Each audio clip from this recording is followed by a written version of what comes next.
Hello guys, welcome to Banamma kitchen.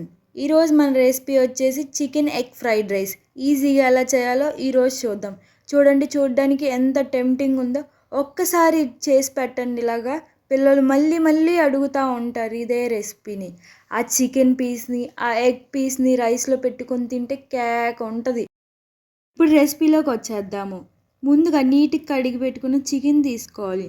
నేనైతే ఒక 1/2 kg chicken తీసుకున్నాను.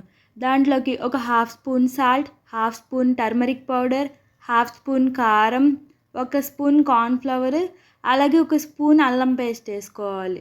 అలాగే లెమన్ కూడా పిండుకోవాలి. ఇప్పుడు చికెన్ని బాగా మిక్స్ చేసుకోవాలి. అప్పుడే చికెన్కి కారం అన్నీ బాగా పట్టి టేస్టీగా వచ్చిద్ది మనకి. చూడండి ఒకసారి మిక్స్ చేసుకున్న తర్వాత ఎలా కలర్ఫుల్గా ఉందో. ఇప్పుడు మనం కడాయి పెట్టి ఆయిల్ పోసుకోవాలి. ఆయిల్ హీట్ ఎక్కిన తర్వాత మనం ఇందాక కలుపుకున్న చికెన్ పీసెస్ అనేవి దీంట్లో వేసుకోవాలి. చూడండి, ఒకదాని తర్వాత ఒకటి వేసుకోవాలి. అంతేగాని మొత్తం ఒకేసారి వేసామనుకో అసలు కుక్ అనేది అవ్వద్దు. చికెన్ పీసెస్ని ఫ్రై చేసుకునేటప్పుడు మనం స్టవ్ అనేది మీడియం ఫ్లేమ్లో పెట్టుకోవాలి. ఒకవేళ హై ఫ్లేమ్లో పెట్టామనుకో చికెన్ అనేది లోపల పక్కన ఉడకదు, మొత్తం పచ్చిగా ఉంటుంది. అప్పుడు టేస్ట్ అనేదే ఉండదు. చికెన్ పీసెస్ ఫ్రై అయిన తర్వాత మనం వేరే బౌల్లో వేసుకోవాలి. ఇప్పుడు మనం చేసేది చికెన్ ఎగ్ ఫ్రైడ్ రైస్ కాబట్టి మనం ఎగ్స్ అనేది బ్రేక్ చేసుకొని వేసుకోవాలి. నేనైతే ఒక 2 ఎగ్స్ తీసుకున్నాను. దాన్ని బ్రేక్ చేసుకొని బాగా మిక్స్ చేసుకోవాలి. రుచికి తగ్గట్టుగా సాల్ట్ వేసుకోవాలి. నేనైతే 1/2 స్పూనే వేసుకున్నాను. మళ్ళీ ఒకవేళ ఎక్కువైందనుకో టేస్ట్ అనేది బాగోదు కాబట్టి.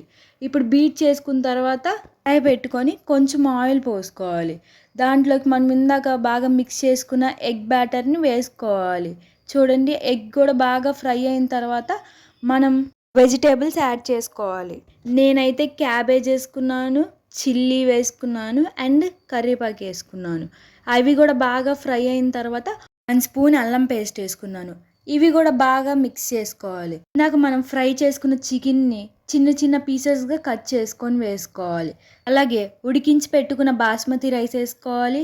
1 spoon chicken masala, 1 spoon coriander powder, 1 spoon salt వేసుకొని మొత్తం బాగా కలిసేటట్టుగా మిక్స్ చేసుకోవాలి. వీడియోలో చూపిస్తున్నట్టుగా చూడండి ఎంత కలర్ఫుల్గా ఉందో. దీంట్లోకి ఒక 1/2 స్పూన్ వెనిగర్ వేసుకోవాలి. ఆ వీడియో క్లిప్ మిస్ అయిపోయింది.